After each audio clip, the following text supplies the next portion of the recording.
Hi everyone, good afternoon and welcome to our webinar. My name is John Marr, I'm from McDougall Interactive, and I just want to welcome everyone. And just a couple of little housekeeping things before we get started. You should see the Go To Webinar panel in the upper right hand corner of your screen, and you can use that. You should be in listen only mode, so you can't talk back to the presentation, to the presenter, but you can listen to it. And if you're by default listening to it through your computer speakers, but if you need to use the telephone, you can go to the phone panel, and it will give you the login information to the call-in number to call. And with that said, we just also want to note that we are taking questions. There will be a question and answer period. The presentation itself will take about 45 minutes, and then we'll do questions afterwards. So if you want to submit questions, just go to the questions panel in the GoToWebinar control panel, and you can ask your questions there, and we'll get to those questions at the end. So with that said, I'd like to introduce you to our host for today, Senior Vice President and Regional Community Business Banking Manager for Middlesex Savings Bank, David Bennett. Oh, thanks, John, and good afternoon, everyone, and welcome to Middlesex Savings Bank's webinar on SEO, Search Engine Optimization. My name is David Bennett from Middlesex Savings Bank, and today I have the pleasure of working with John McDougall of McDougall Interactive to help you learn about and develop an effective small business SEO action plan. While the topic of SEO seems to have been around for quite some time, the science and strategies have experienced dramatic change over the past few years, and old tactics may not be as effective as they once were. As it was mentioned, John will present content for approximately 45 minutes, and then we'll be delighted to take any questions you may have. The webinar will also be available on demand at middlesexbank.com for you to review at your leisure or share with your peers. John McDougall is the founder of McDougall Interactive and author of a college textbook on digital marketing. His writing and digital marketing seminars have been featured in the New York Times, the Huffington Post, and Forbes, among others. His award-winning book, Web Marketing on All Cylinders, is an accessible guidebook that explains how to improve your company's bottom line by making your marketing tactics work seamlessly. John and his agency are elite Google partners, having provided internet services full-time since 1995. John was among the first to implement search engine optimization. McDougall Interactive is a full-service internet marketing agency that believes a comprehensive strategic plan is the key to success. Their method is simple. They stay ahead of the social media and SEO curve, so clients' websites are always in the top search engine results, and their brands are consistently generating buzz. And with that, I'll turn it over to John McDougall. Thank you, Dave. And before we begin and dive into the 12 steps, I wanted to share with you some big changes in digital marketing. Artificial intelligence and algorithms are now being used in more and more situations. Amazon Echo and Google Home are voice-only devices that let you search by talking to a little robot. By the end of the year, 30 million of these devices will be in the hands of consumers, and eventually this type of thing will be embedded in your TV. Currently, only about 11% of searches on these devices are for business-related things, but that number will certainly grow. In order to be a featured result on these voice-only devices, you need to be at least in the top 5 results to be considered. These devices only give you one result, so it's very different from your traditional concept of searching Google and looking at 10 blue links. How this will impact search engine optimization? While we don't have all the answers to this yet, it's clear that SEO has become more complex than ever. Conductor did a study of 310 million visits and found that only 2% of search traffic to websites comes from social media, but as much as 64% of traffic comes from organic search. BrightEdge, another enterprise-level SEO platform, says that the number is around 51% of traffic coming from organic search versus 5% from social media. When you look at business searches, it's as much as 75% of traffic coming from organic search. When you're what you're about to hear may leave you a little bit overwhelmed at times, considering how complex search has become, but it's big business with 3.5 billion searches a day happening on Google and 1.2 trillion searches a year worldwide. Today we're going to be giving you a feel for the 2017 SEO landscape by looking at a couple of important studies. The first one is by Search Metrics. They looked at 10,000 keywords and why websites are appearing in the top 10 results, and broke the concepts down into 6 categories, which are content, user signals, user experience, tech, social, and links. Then we will look at some highlights of the Orbit Media blog survey and how to think like a publisher. So let's dive into the 12 must-do action steps for success. At number 1, set up ROI tracking and campaign tracking, because if you don't tie your success back to overarching company goals, it's unlikely that you'll get budget needed to do SEO at an advanced level. Make sure to look at metrics such as ranks in the search engines, search volume of each of the keywords you are targeting, the traffic you are getting from search engines, conversions from search, and how much you are retaining customers by getting them back to your website. Some of the top-level tools to use are SEMrush to look at keywords driving traffic for you and your competitors, Advanced Web Ranking for a simple ranking report software, and of course Google Analytics to track activity on your site. The first section we'll look at in the search metrics study is content. This will be by far the longest section of our talk, but will go far beyond just developing great content. While I will not necessarily go line by line for each of the sections in order to keep things moving, know that the items at the top and with bars moving to the right are things that show a growing importance. Oh, sorry about that, getting a little echo. Are showing a growing importance at some level, but have just gained or dropped somewhat. The biggest change in the last year in terms of Google looking at content is how well they are able to determine relevance as opposed to how much they rely on keywords. The first 3 items here all have to do with content relevance. How relevant your content is now has a greater importance than how many words or if you use keywords in the body, the description, the title, the H1 tags, etc. So of course, create deep content. Top 10 results in Google have on average 1,633 words on desktop and 1,222 words on mobile. It's just a little bit less than that for the top 20 results. While you may not want to make all of your services or important pages incredibly long, it certainly is worth experimenting making those pages, and not just blog posts and resource pages, well over 1,000 words. And I actually just got off a call this morning with someone, a new customer, and I was explaining that, and her response was, you know, the most common response I get, oh my God, 1,600 words. There's no way we're going to make, certainly our homepage, we don't want to make it that long. And I said, yeah, absolutely, you know, homepages are, you know, it's long, right? So think about your resource pages, your blog posts. And then I said, hey, let's just search for strain gauges. I searched for strain gauges. The #1 result is Omega, this company that's clearly a big competitor of theirs. And they have this long page about strain gauges, nonetheless 1,600 and something words. So it kind of proved my point completely. And you know, I have a few other examples shortly.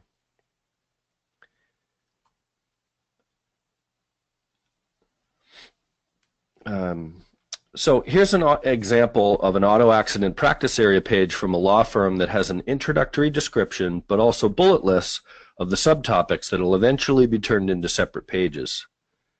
Regardless of what industry you're in, these examples should help illustrate these core concepts. Then you can put in content that is focused on the user's needs and not just your own sales pitch, such as what to do when you're in an auto accident with a link to an operator report, etc. Adding things in like statistics for the topic can be helpful as well. and even better if you add in nice imagery. There's a couple examples. You can also put infographics right into your pages.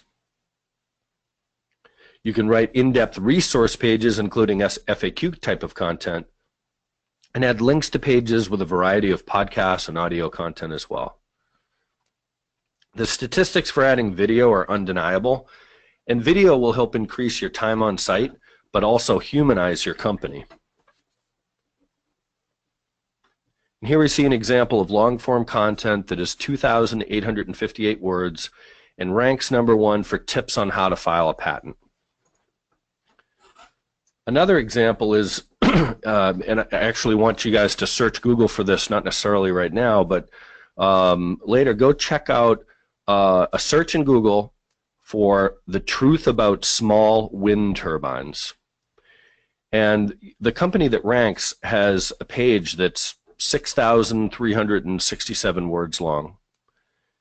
And it's a really good example that it'd be good for you to actually see in person. You scroll up and down, you kind of get the feeling for how people really cover really in-depth content. And this was from a company that, they're a solar company, and they basically rip apart the idea of windmills in general and then say, you know, if you like to kill birds and have some ugly thing that does never have a return on investment, go ahead and do it. But in the meantime, we're here, Solar City, come check us out and, you know, go solar. So they're not even in the industry that they wrote about, and they're getting huge amounts of traffic, like 2,000 keywords worth of traffic to that one page alone, worth, you know, a lot of money if you had to buy those keywords as Google Ads.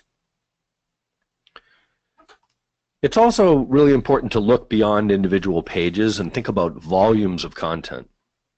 This spreadsheet shows a variety of competitors and how many pages they have indexed in Google, the number of referring domains or backlinks, the marketing grader score, the number of organic keywords driving traffic, the cost or the amount you would have had to have paid in Google Ads to get the same amount of organic traffic, and whether or not the websites are mobile friendly. Creating content for specific user intent and or personas is also important. What will resonate with a backpacker versus an intellectual are two different things, and Google is just getting smart enough to know how well your content is engaging. So use keywords, but know they are more of a prerequisite. According to search metrics, the importance of individual keywords continues to decline, and you know, it's as a result of Google machine learning algorithms. Just open the dashboard here and see if anyone's chiming in. So the relevant factors above showed that good rankings are based on the holistic optimization of text at a topic level, meaning that the keyword itself is now of secondary importance.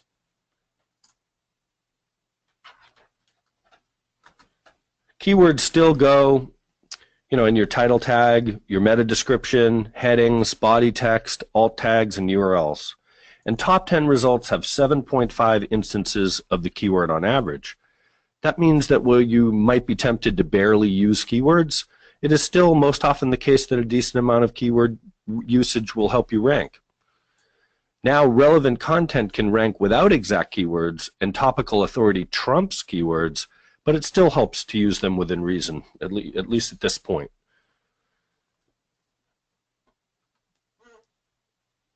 And sorry, in this graphic, it also shows the Topic Explorer by Search Metrics.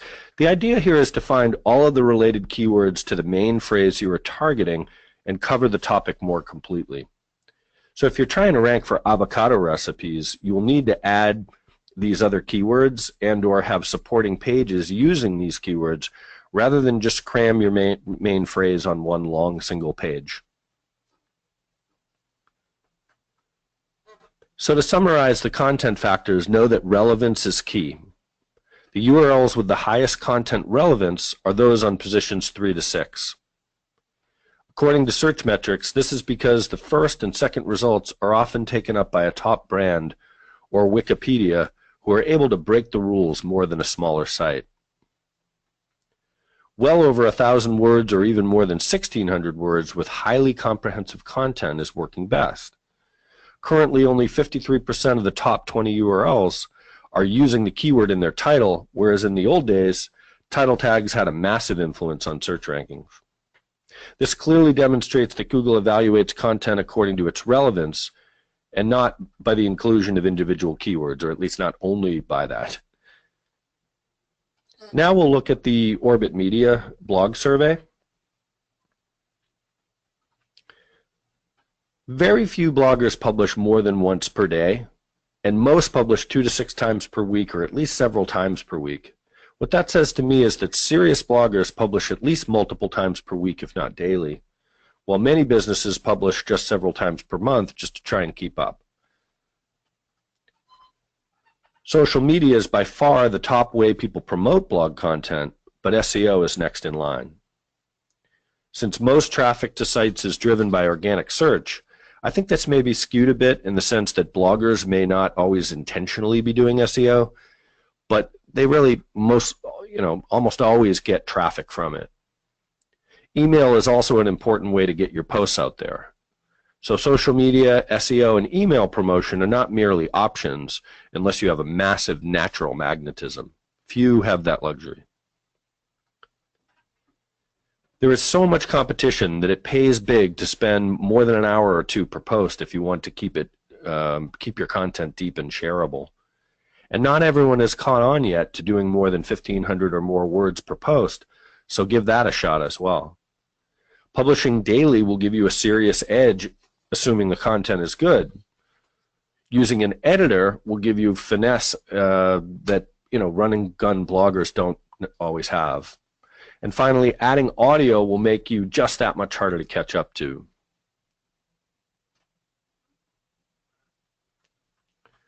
Orbit Media and others have mapped out what the ideal length for various content is. 1,500 or even 1,633 words for a blog post, 4 lines or less for a paragraph, around 3 minutes for a YouTube video, 22 minutes about the average commute time for podcasts, 55 characters for title tags, and on it goes. These details do matter. For user signals, click-through rate, time on site, and bounce rate are all important user signals, and click-through rate is the clear winner at the moment. So at number 3, use compelling titles and meta descriptions. It's important to see the keyword on the search results page for the user, but it's also important to have a value proposition and something enticing to get people to click. Whether it's a free consultation, a phone number, star ratings, or how Justia in this example shows they allow you to compare 356 attorneys to make yourself stand out, to have some kind of unique thing the other listings don't have. If results in the middle of the page get clicked more because they look more interesting, those results may soon start appearing at the very top, partially because of Google tracking your click-through rate. And you can see some of that in Google Search Console if you set that up, which is a free tool from Google. So in summary, for user signals, click-through rate, time on site, and bounce rate are top ranking factors now. The positions in the pages in 1 to 3 positions have an average click-through rate of 36%. The average bounce rate for URLs on the first page of search results is 46%. So you want to be at least, you don't want people bouncing off of your pages and visiting, just searching Google, coming to one page, and then bouncing more than half of the time. Obviously, that's not good. But, people don't typically have just a 5% bounce rate, So it's okay if it's, if you're at 46%, at least you're in the ballpark of these, this large volume study. And the time on site for the top 10 URLs is 3 minutes and 10 seconds. And again, that's something you can look at in Google Analytics and, see your bounce rate and your time on site, number of pages visited. Those are great things to actually take action on. Improving the user experience is now also a significant part of SEO.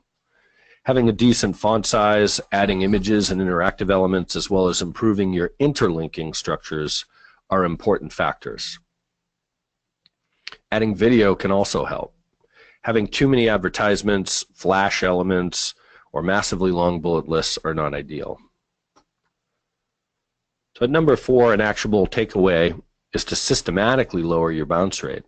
Here you can see a slide from Google Analytics where the site has a 78% overall bounce rate. Your bounce rate is the percent of visitors that visit only one page and bail out of your website completely. You can target pages that stink at deepening visits. This page has driven a lot of traffic, but the 88% bounce rate can be significantly improved.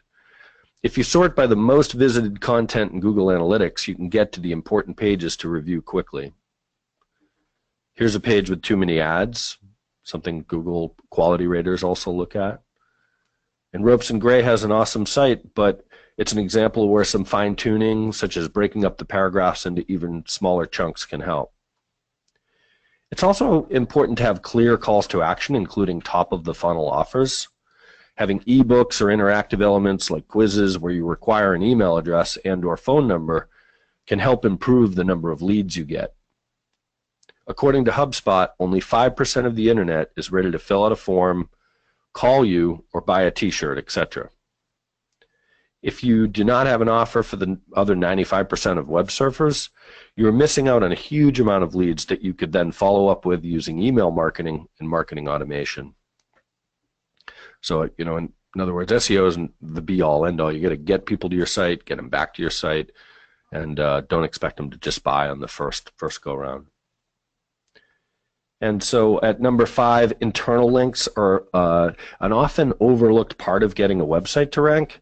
Connecting one article to another using relevant and varied keywords helps the search engine follow and understand where your important content is and what it's about.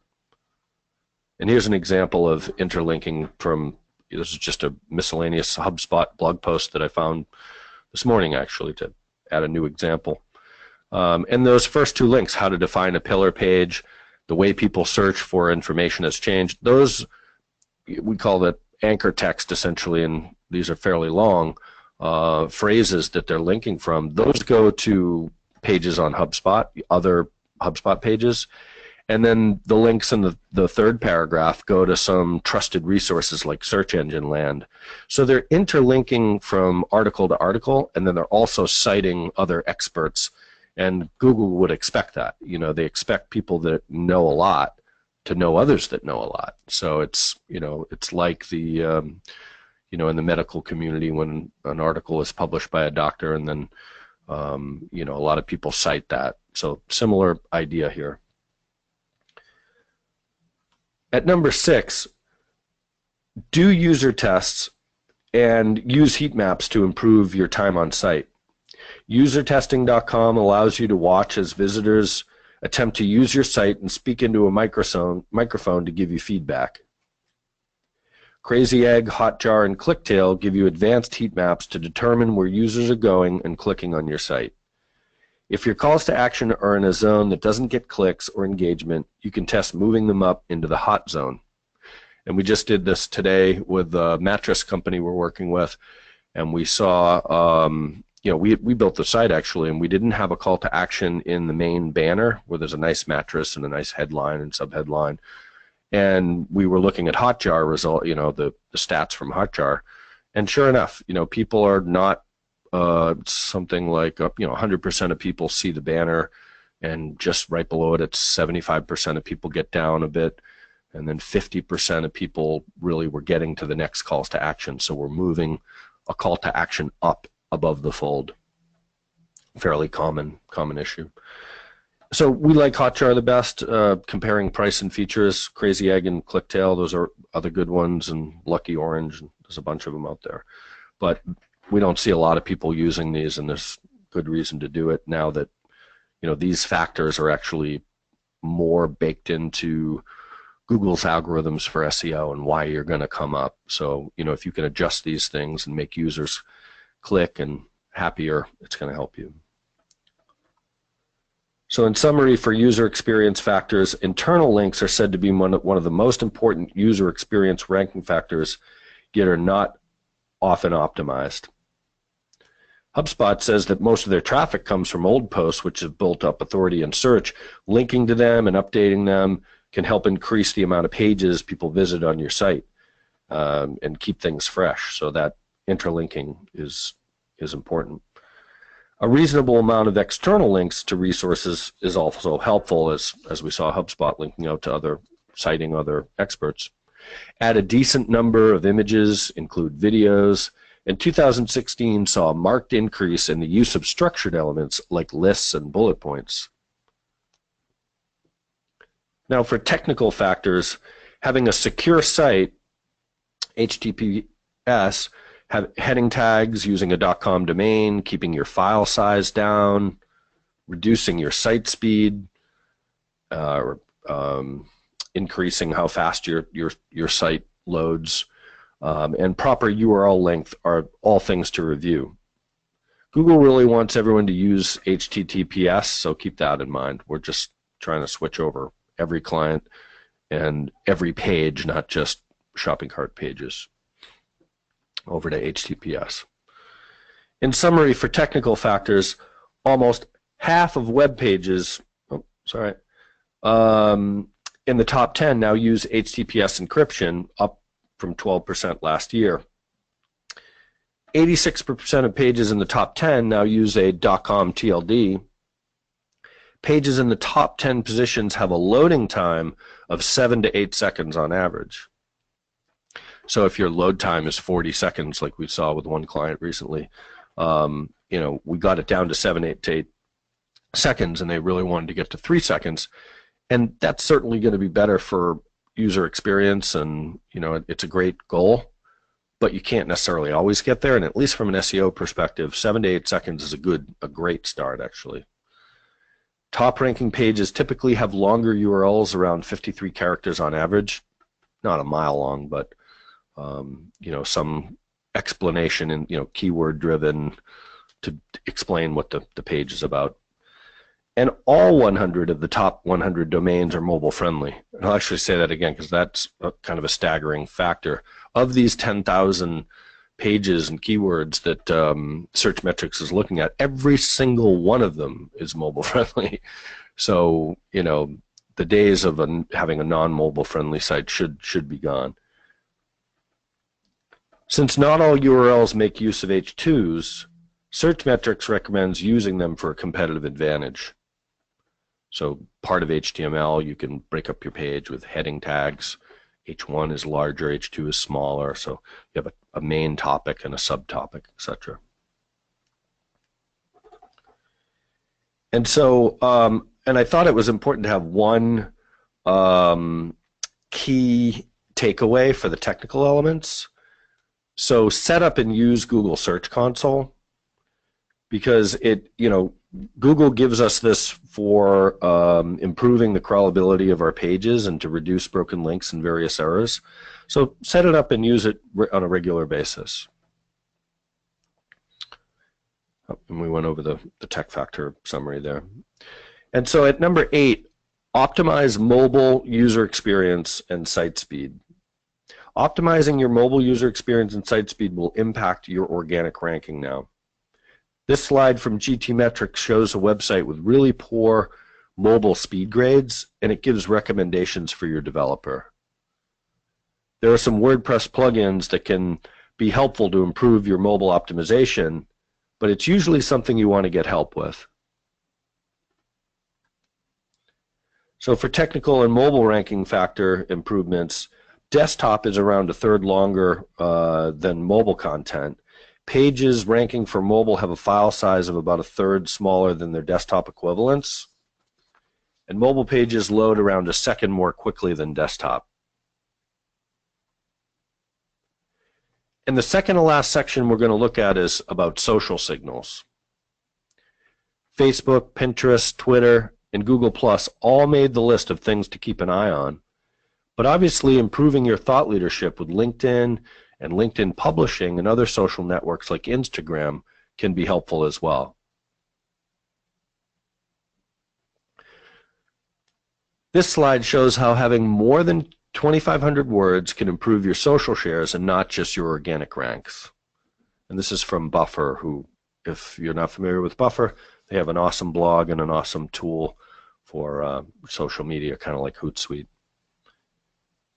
So at number 9, understand the most shared content of your competitors. Ahrefs is a tool I usually use for link building, but they also have a way to look at your best content by social shares. Here you can see the top 7 most socially pages on the National Law Review, which is a legal online magazine type site. And I think they have, it's a fairly large site. When I looked at these pages in terms of word count, it is clear that they are not all very long pages, but rather things like list posts and statistics that are helping get shares. So never assume that one suggestion like having long content is always going to work in every situation. It's a great thing for organic ranking, but so is having controversial content, and sometimes that can be just a little snippet of something. In summary, for social signals, there is an extremely high correlation between social signals and ranking position. Facebook is still the network with the highest weighted social signals. After all, they have over 2 billion people on it. And so in regard to backlinks, rather than getting too far into the weeds, it's important to know a little history about the importance of backlinks to Google.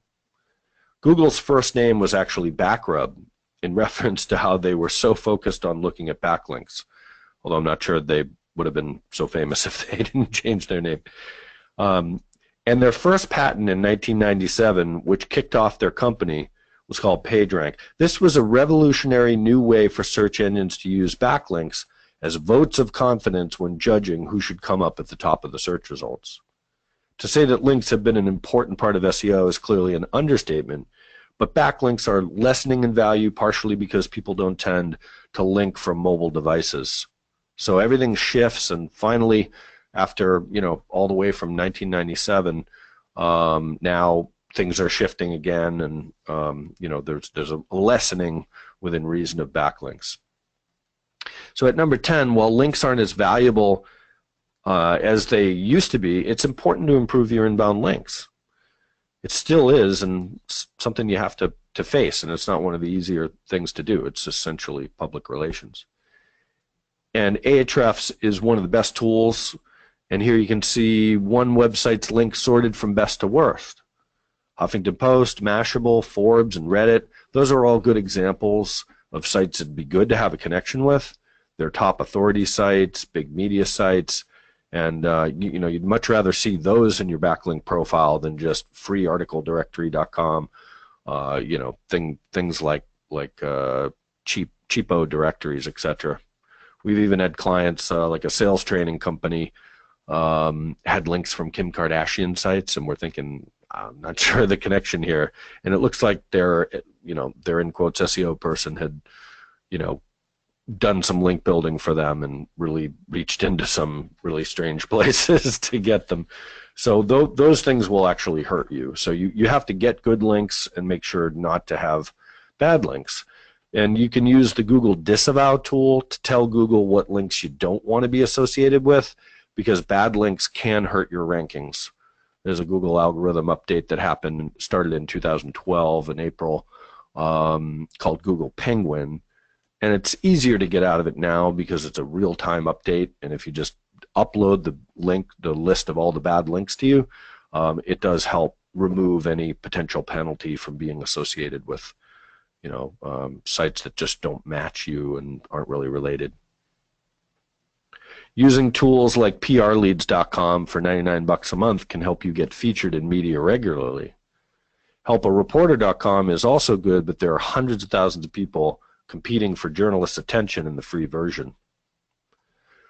On my legal blog, I did a lot of podcasts with legal marketing experts, and that got me a bunch of links. And here are the National Law Review's best pages by backlinks. Once again, I found that they didn't tend to get links solely from long content, but trending topics like Brexit and controversial content seemed to do well. So in summary, for backlinks, The correlation for backlinks remains high, but their importance is set to continue its decline. For certain niche topics, it's possible to obtain a high ranking without a lot of high-quality links. So it's time to rethink SEO completely. Keyword targeting, quality and uniqueness, being search engine friendly, doing snippet optimization, improving user experience, and multi-device friendliness. These have been classic on-site optimization techniques. New techniques relate more to the searcher themselves. How often a user clicks on your search results are of prime importance now. Google has a patent around the idea of dwell time. They're looking at how long people stay on your website in great detail. You now not only have to have high quality content, but you need lots of it, and to cover gaps in content that other people don't have. It's important to amplify your content and get people to come back over many visits to your site, or in other words, create loyalty, not just one-time visits. Google also mentions in its patents the idea of needs met.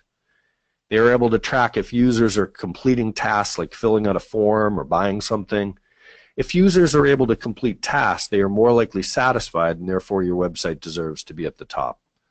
So again, having an ebook or sign up for the newsletter, things that aren't always buy now or have to fill out a long form to get a quote, they're all good calls to action, but make sure to have a variety. So some needs can be met even for the 95% of people that are more casually browsing. And be on the right platforms for your search results. Search for the keywords you want to come up for and see what types of things are coming up, whether it be video, podcasts, map listings, or news, etc. Then you can make an Excel map of the keywords you want to rank for and the content you will create, but you can now also indicate if you will be creating more than just text and blog content and list the variety of mediums you will use. Ironically, if Google, if you only use search engine optimization, Google will reduce your rankings. In this tool, SimilarWeb, I don't find it terribly accurate, but it's a really interesting tool to look at where your competitors are getting traffic from. They're getting it from SEO and search, from social media, and this particular site was getting, according to SimilarWeb, only traffic from search. And we checked their analytics, and that wasn't actually totally true. But I think some of these tools, when they get bigger data sets, it's more accurate. So it's a really interesting concept. Again, if all you do is SEO, your SEO goes down. So surreal, but Google expects you to be a real brand. People that build their brands and optimize the amount of content from direct traffic, the amount of direct traffic, number of referrals or links, social traffic, email marketing traffic, and even traffic from display ads will do better than someone just focused on SEO. And so at number 12, use authority marketing. Google has thousands of employees that use what they call their Website Quality Raters Guide. Throughout this guide of over 100 pages, they frequently use the acronym EAT, which stands for Expertise, Authoritativeness, and Trustworthiness. Google is looking for thought leaders that are also featured in the media and have good reviews. If you want to check out your authority level, check out my thought leadership blog at authoritymarketing.com/quiz. After you build up your thought leadership, you should wear it on your sleeve, on your bio page, like Fox Rothschild did. And this could be, for whether you're a plumber, a dentist, a doctor, you sell T-shirts, whatever you're doing, you should have some knowledge about your industry and your space, and build yourself up on that and let people know. Don't be shy, because otherwise, if you go to your site and there aren't any people really represented, and you're just selling stuff, and they go to the About Us page and it's just our company does XYZ, and you go to the contact page, there's no picture of your building or your company. It really doesn't paint much of a picture. So really think about how that can help you and actually influence search as well. List not only the bio of each team member, but their news, publications, speaking engagements, and events, as well as their social media connections. Mintz 11, at one point they had only insight and thought leadership on their homepage. They listed their blog posts, social media, videos, and events, and nothing else. It was just all thought leadership. You know, in law firms, they're super focused on that, and many of them. But again, that works for a lot of industries. And so search engine algorithms used to be slow and clunky, but now they're constantly in flux and ever-changing. The era of fixed ranking factors is over. Today's ranking factors are fluid and flexible. They are as malleable as water. Universal ranking factors and push-button SEO are dead. To succeed in SEO, you must be able to shift as fast as algorithms do, have a technically proficient website, and build real authority based on content that has insight, not just content to satisfy the search engines. If you have true insight inside you, the rest will fall in line with the right help. And we'll send the slide deck around with the resources. And I'm offering a free competitive analysis for anyone would like to email me or get a hold of me at McDougall Interactive. We'd love to help small businesses. And David, you can take it from here. Well, thank you, John. That was truly informative, and hopefully everybody found it very valuable for their business to help you grow and to help you market your business. We're going to open it up to Q&A now. So let's see if we have any questions right now. I don't think we do we? Yeah, we have a few. So someone said, what is organic search? And organic search is search that is driven by Google's algorithms judging why you should come up as opposed to just buying ads. So when you search Google, at the very top you'll see the letters AD in a little box, and to the left of all the ads, and they have to designate that to make sure that it's clear to people that those are people are paying for that. Under that, sometimes you'll see map listings or shopping results, and the main organic listings are there that you can't pay for. You can pay people like McDougall Interactive. That's what we do, is we help companies get to the top of the search results. We also do paid ads, and we believe in both. We absolutely love both. And I'm really kind of hyper obsessed with SEO. I love it. I have for since 1995. But at the same time, I have seen amazing things with Google paid ads. So organic search is important, and paid search, or the Google ads and other like Bing ads, that's also very valuable. But they're two different things, but they really go well together. And so someone said that something shut down, their computer shut down, and so we will be sending out a recording for future viewing, so you can either rewatch, or if you missed something, you can watch it again. So we'll send that, I think by tomorrow. We'll get that around to people with the slide deck and the link to the replayable presentation. And then someone said, can you explain technically proficient website? So a technically proficient website, I think what you're asking is, how can you make your website more technically proficient? And I would assume you mean for SEO. And those are some of the things I mentioned.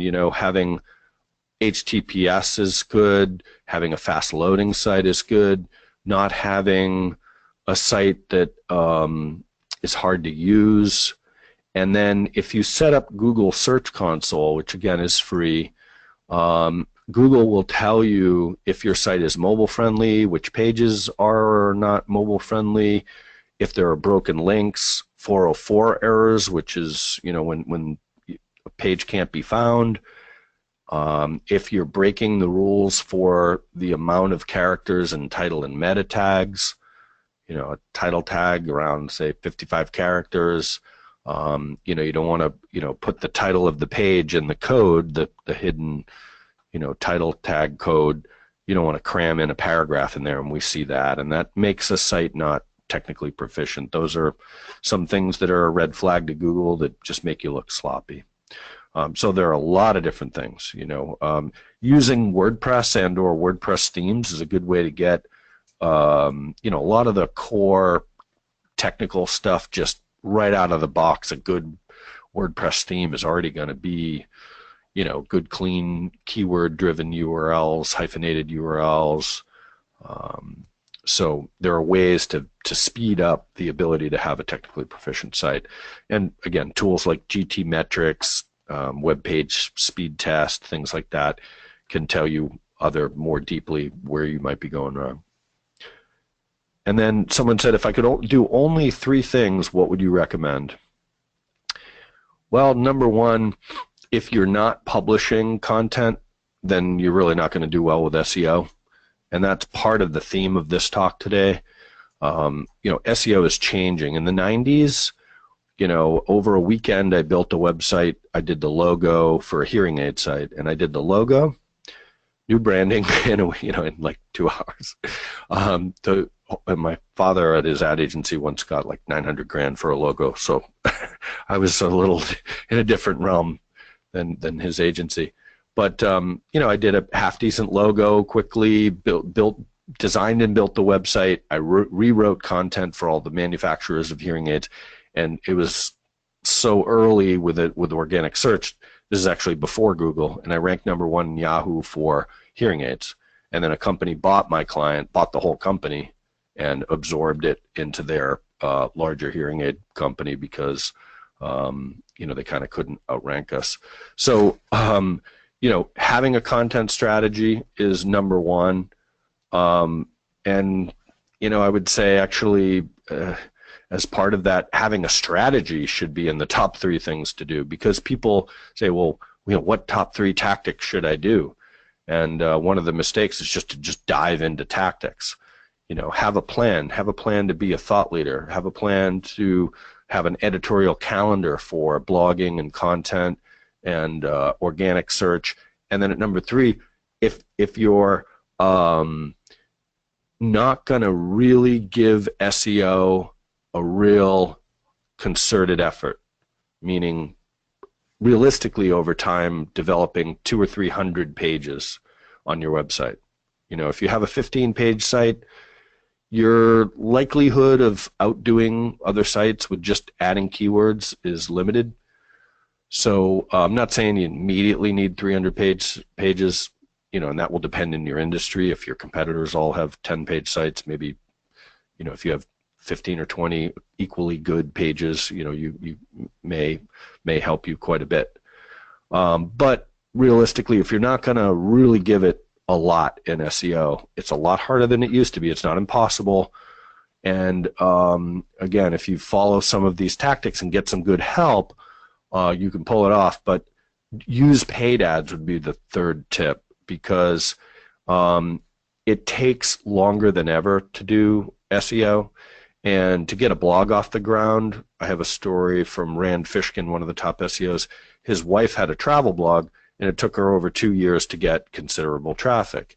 And even the wife of one of the best SEOs in the world couldn't just sprinkle fairy dust on her site and make it instantly rank. She had to slog it out, blog it out, and really build up her traffic and fans, not just cram in some keywords. So while you're doing that, if you have ads running, those ads can be turned on overnight. Facebook ads, Google ads, and you'll get good traffic from that. So those are a few things. And then another one, we have a lot of PDFs on our website. Is it better to have the content in Words or on the site or PDFs? I prefer to have actual pages, and then you can also link to PDFs as well. But just a strategy where most of your content's PDFs is not the best. They're great supportive content, and Google can generally read into a PDF. But you just really can't format it the way you would like to for SEO. Putting H1, H2, different tags, bulleted lists that are, more readable, adding video or other things into it that a web page will let you do. It's not the same in a PDF world. So then another one, how would you define local search, and how is it different than traditional organic search? So Google has an algorithm for local search, and they've changed that over the years. Possum is one, and they've had all these different names for their local algorithms. map listings and local search traditionally had three big components. One, you'd get a Google My Business page, you'd fill it out, you'd make it pretty complete, add some keywords into it, and then you would get links to your site from local citations, kind of online yellow page type of sites, and then get reviews. So get people to review you on Google, so Google reviews and Yelp reviews. And of course, Yelp doesn't like you to request Google reviews. Google is fine with that, so some trickiness there going on. But those three things comprise a lot of what people do to optimize for local. And Google, in the last couple of years has said that, too many people got too good at just doing those three robotic things. So now they've tied the local algorithm to organic algorithms and to the overall platform of how Google thinks, and they want you to optimize your site pages and be an authority. So you should have backlinks, you should have quality content, and an example is a very small business came to us who, it's a woman who's an architect and her husband's a home builder, and we suggested creating, because they had some real low-level pages like Beverly Architect and like two basic sentences that didn't mean much, and then Salem Architect and two basic sentences. Some people even get worse than that, and they say the same two sentences and just switch the town name out. Really crappy local SEO. So for good local SEO now, it actually, there are those three big things that I mentioned, but now there's also tying it back to regular SEO where you have to have good content and get links. So they're interconnected, and there are some, yet there are some very specific things like getting Google reviews and filling out the Google My Business page or Bing Business page, etc., that are, that are more specific to local. And as far as going HTTPS, do you feel that using Let's Encrypt is adequate going forward? The freeness of it is very appealing. You know what? I'm going to have John Marr, one of my top guys here, answer that. Hey, John, thanks. I can add a little bit into that question, which is just that at the moment it appears that Google does not differentiate between, a paid SSL certificate and a non-paid or free SSL certificate like Let's Encrypt. So at the moment, the most important thing is just to go ahead and go HTTPS, get that SSL certificate, and be, have a secure website. Google's not differentiating between the free and paid ones at the moment, but that can always change. Google has, over the years and years that John and I have been doing this and we've been in this business, Google is just constantly changing. So you never know down the road. Maybe once they get everybody onto HTTPS, then all of a sudden they'll start upping the game and make it be a paid one or something like that. But for the moment, it appears like that does not matter. Yep, good advice, John. And believe it or not, we had 5 Johns at one point. And do you feel that a blog is important? And I'm going to speed up a little because we're running out of time. Do you feel that a blog is important for most websites if you plan to post to it regularly? Absolutely. In my opinion, we don't really do any SEO projects anymore without blogging, almost. I mean, if someone has a huge site, there's plenty to do otherwise. But I would say even if you post once a month and keep that consistent, it's much better than not. What type of undertaking is it to make a traditional website mobile friendly? How long does it take? Is it a total rewrite? If your site is really old, I would rewrite it and start over. We've kind of, let's make this mobile friendly, and we've done that for a bunch of clients, especially with Mobilegeddon and when Google was first kind of forcing everyone's hands to do it. If you redesign, you have better control over structuring how the breakpoints are going to be if you're doing responsive design. Not impossible to do a mobile separate version of your site, not my preference. And then Google has AMP pages as well for certain content, but we're currently mostly using responsive design and WordPress themes or custom WordPress. What are your thoughts on services like Visual Visitor, services where you can see who visited your site, aside from CTAs where you can request visitor to fill a form and newsletter so you can capture their information. What are tools out there? I had a request for that today. John, you had one today, right? Do you remember the company? There are companies that will give you the names of the people who visit your site, like was it Boeing or some big company. That's pretty cool. I think John was working with one of our clients with one that was about $400 a year and tends to work better. Like I said, if it's a bigger company, it's kind of sometimes maybe hard to identify a smaller one. It's not a bad thing to do, especially a services company, if you want to see, who's looking at your service or potentially product and get back to them. Just a comment, thanks for a useful, clear presentation of key considerations for analyzing and improving SEO for small business. Okay, thanks, Ken. I appreciate that. Can you talk about black hat techniques and the danger of using those techniques? Yeah, don't do it, period. There are people that make black hat work. I'm not one of them. We used to do article submissions, like e-zine articles back in the 90s, and that burned us really hard, and we just such a waste of time to like do some crappy stuff just because like a directory link or an article link's gonna help, or the PBN links, and I don't know, there are things people are doing to game the system. I would much rather focus on building authority myself. Again, there are people that can make that work, but you got to ask yourself, if you have a brand company and you burn your domain name, it's not that easy to just go buy the next domain name and start over. That's your brand.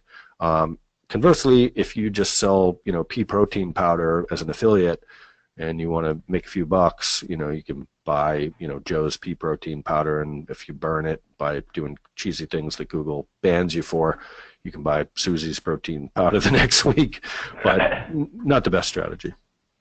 And then, do I aim for 1,600 words per page? Yeah. I would aim for that on resource pages and blog posts at times, but not necessarily every page, and even 1,000 words. Or if you're at 500 words, step up to 750 and see what the results are and move up. Just really quick, I'm going to wrap up in a second. Let's see. Oh, my father's agency was McDougall Associates. Looks like someone knew us, so that's great. So we're out of time, and if anyone has any other questions, you can email me, jm@mcdia.com, or go to McDougall Interactive, or give me a call. I'd love to hear from you. I love to help small businesses. If you want some free tips, that's fine as well. We do consultations and all kinds of things. So that's it, and David. Thanks, John, and John, for that matter. Yeah. Yes, unfortunately, we have reached our scheduled end time, but please remember that the full webinar will be available on the bank's website, middlesexbank.com, for you to review or even share. Please note that after you leave the webinar, you will receive a short survey, and we'd really appreciate it if you could take a few minutes to complete the survey and provide us with your thoughts.